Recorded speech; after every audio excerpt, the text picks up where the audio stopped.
Hello hi दोस्तों, फिर से आपका स्वागत है बुक्स मैजिक में। अगर आप चैनल पे नए हैं तो चैनल को सब्सक्राइब कर दे, लाइक कर दे और कमेंट कर दे। शुरू करते हैं आज के दिन एक और ही बेहतरीन ऑडियो बुक समरी के साथ, जिस बुक का नाम है मास्टर योर इमोशन। इस ऑडियो बुक समरी को दोस्तों हम चैप्टर बाय चैप्टर सुनेंगे। चैप्टर 1, एक्सपर्ट ये कहते हैं कि इमोशन का मतलब है एनर्जी इन मोशन। एक कामयाब आदमी की जिंदगी में इमोशन का बहुत बड़ा महत्व होता है। यह भी कहा जाता है कि अगर आपको अपने ब्रेन से एक अच्छा रिश्ता बनाए रखना है तो आप अपने थॉट को बदलिए, अपने सोच पे काम कीजिए। क्या आपने किसी सिचुएशन में इमोशनल होकर रिएक्ट किया है, फिर उसके बाद आपको पछतावा हुआ हो, मुझे इतना इमोशनली रिएक्ट नहीं करना चाहिए था? या अगर आप चाहते हो कि आपका अपने इमोशन पे 100% कंट्रोल हो तो बहुत ही अच्छा है, लेकिन आपको ये भी लगता है कि इमोशन को कंट्रोल करना बहुत ही मुश्किल है, आप अपने इमोशन को कंट्रोल नहीं कर सकते हो। इस बुक के ऑथर कहते हैं कि आपका ये बिलीव बिल्कुल चेंज हो जाएगा। ऑथर कहते हैं कि आप अभी जो भी इमोशन महसूस कर रहे हो, आपने खुद उस इमोशन को फील करने के लिए चूज किया है। आप खुद ही अपने इमोशन का सोर्स हो, क्योंकि आप खुद ही इन्हें क्रिएट करते हो। क्योंकि ऑथर के अनुसार आप जब चाहे, जैसा चाहे वैसा फील कर सकते हो। उसके लिए आपको किसी रीजन की जरूरत नहीं है। अगर आप अभी सैड फील कर रहे हो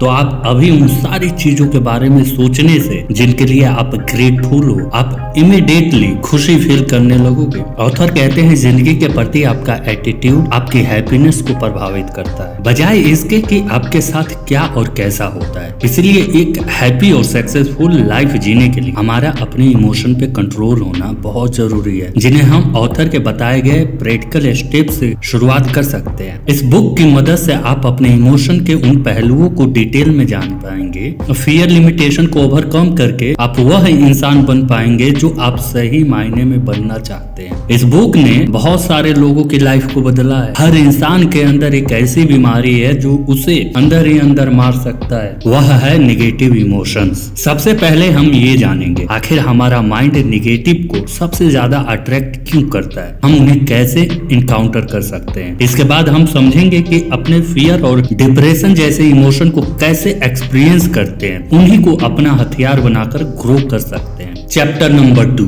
हम अपनी लाइफ में सभी तरह के इमोशन को एक्सपीरियंस करते हैं, तो इसका मतलब ये नहीं है कि ये हमारी लाइफ का सबसे इम्पोर्टेंट सब्जेक्ट है। पर अफसोस की बात यह है कि इस टॉपिक के बारे में ना तो हमारे स्कूल में बताया गया और ना ही हमारे घर वालों ने बताया। हमें अपने इमोशन को समझना बहुत जरूरी है। हमारे अंदर बहुत तरह के इमोशंस हैं। कुछ ऐसे इमोशन है जिसपे हमारा कोई कंट्रोल ही नहीं होता, कुछ ऐसे भी हैं जिन पे अगर हमारा कंट्रोल ना हो तो लाइफ बहुत हॉट हो जाती है। कुछ सिचुएशन में अपने इमोशन को एक्सप्रेस करना भी बहुत जरूरी होता है। अगर आप इसे जाहिर नहीं कर पाते तो जिंदगी बेमानी लगने लगती है। आपको अपने इमोशन को डाइवर्ट करना भी आना चाहिए। जैसे जब आपको बहुत गुस्सा आए तो उसे कंट्रोल करना सीखिए, अपने माइंड को किसी इमोशन की तरफ डाइवर्ट कर दीजिए। क्या आपने कभी सोचा है हमारा माइंड अक्सर नेगेटिव बातों को ज्यादा पसंद करता है? अब सवाल ये है कि ऐसा क्यों होता है। इसका जवाब ये है कि हमारे माइंड को सर्वाइवल के लिए डिजाइन किया गया है। इसका सबसे बड़ा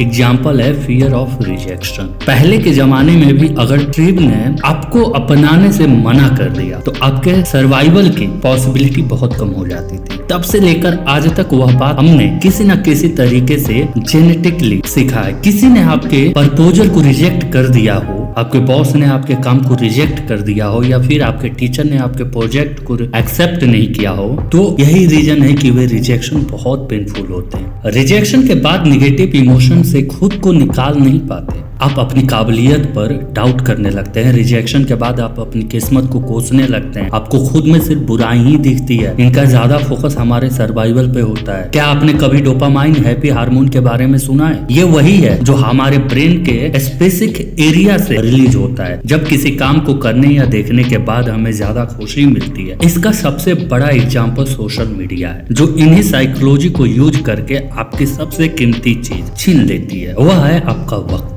जो खुशी आपको फेसबुक स्क्रॉल करने से मिल रही है, असल में डोपामाइन रिलीज होने से मिलती है। या हैप्पीनेस का वह वर्जन है जो बाद में आपको अनहैप्पी बना देगा। ऑथर आगे कहते हैं सिर्फ फियर ऑफ रिजेक्शन हमारे इमोशन को कंट्रोल नहीं करता है, बल्कि ईगो भी बराबर का पार्टनर है, क्योंकि आपका ईगो आपको खुश करने के चक्कर में लगा रहता है। उसे दुनिया से तो कोई मतलब नहीं है, लेकिन जब आपका ईगो हर्ट हो जाता है तो कई सारे इमोशन को रिलीज करता है, वह चाहे सैडनेस हो, फ्रस्ट्रेशन हो, डिप्रेशन हो या फिर एंगर हो। तो हमें इसे कंट्रोल करना सीखना होगा। चैप्टर नंबर 3, इसका सिंपल जवाब गीगो प्रिंसिपल में मिलता है। गीगो इसका सिंपल डेफिनेशन है कि मान लीजिए आपने अपने दोस्त को वीडियो गेम खेलते हुए देखा तो आपकी भी उसे खरीदने की डिजायर होगी। उन्हीं आंखों से जब आप किसी की मोटिवेशनल स्पीच सुनोगे, देखोगे तो आपको मोटिवेट करेगा सक्सेस पाने के लिए। आप जुनूनी बनोगे। इसका मतलब आपके एक ब्रेन के 2 डिफरेंस आउटकम हुए। बस ये आपको डिसाइड करना होगा कि आप क्या एक्सपीरियंस करना चाहते हो। हमारी इमोशन कई सारे फैक्टर से इन्फ्लुएंस होती है। आप क्या फील कर रहे हो, अगर आप उन सर्वाइवल से निकली हुई इमोशन रिएक्शन को देखो तो ज्यादातर इमोशन हमारे थॉट का रिजल्ट होता है, या यूं कहें क्वालिटी ऑफ लाइफ के लिए बड़ा इंपॉर्टेंट रोल प्ले करता है। चैप्टर नंबर 4,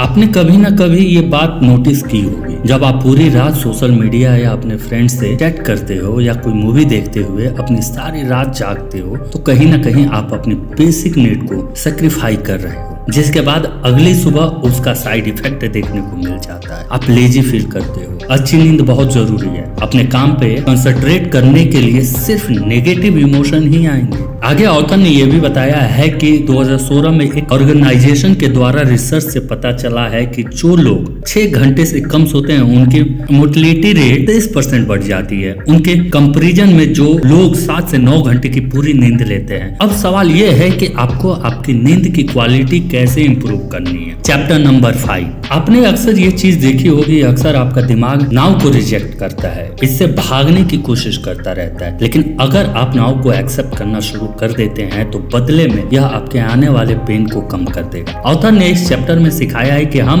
अपने नेगेटिव इमोशन से कैसे बच सकते हैं। इसे बैलेंस करके बची हुई लाइफ में पॉजिटिव इंसान बन सकते हैं, लेकिन इसके बारे में बात करने से पहले हमें ये समझना चाहिए कि आखिर इमोशंस कैसे बनते हैं। ऑथर ने कहा है कि नेगेटिव इमोशन के 2 फॉर्म होते हैं। पहला नेगेटिव इमोशन जो हम स्पॉन्टेनियस एक्सपीरियंस से करते हैं। यह इमोशन आपको जिंदा रख सकता है, जैसे कि हमारे एंसेस्टर को कोई खूंखार शेर दिख जाता था तो वह फियर वाली इमोशन रिलीज करते थे, लेकिन शेर के बाद उनका फियर वाला इमोशन खत्म हो जाता था। दूसरा नेगेटिव इमोशन वह है जिसके लिए हमें एक्सटर्नल इवेंट की जरूरत नहीं पड़ती, जो हमारे ही दिमाग में पनपती रहती है। इसको एक एग्जांपल से समझते हैं। मान लीजिए कि हमारे पास पैसे की कमी हो रही है, तो दिन के हर सेकंड आपके माइंड में मनी रिलेटेड थॉट आते रहेंगे, जिसके रिजल्ट में आपको टेंशन और घबराहट होगी। But emotion are just emotion. आप कुछ सिंपल ट्रिक्स को फॉलो करके इसे दूर भगा सकते हैं। ऑथर कहते हैं कि आप एक बार सोच करके देखो, अगर किसी पेट डॉग का मालिक घर से उसे निकाल देता है तो क्या उसको बुरा फील नहीं होता होगा? क्या वो डिप्रेशन का शिकार होता होगा? अगर होते भी होंगे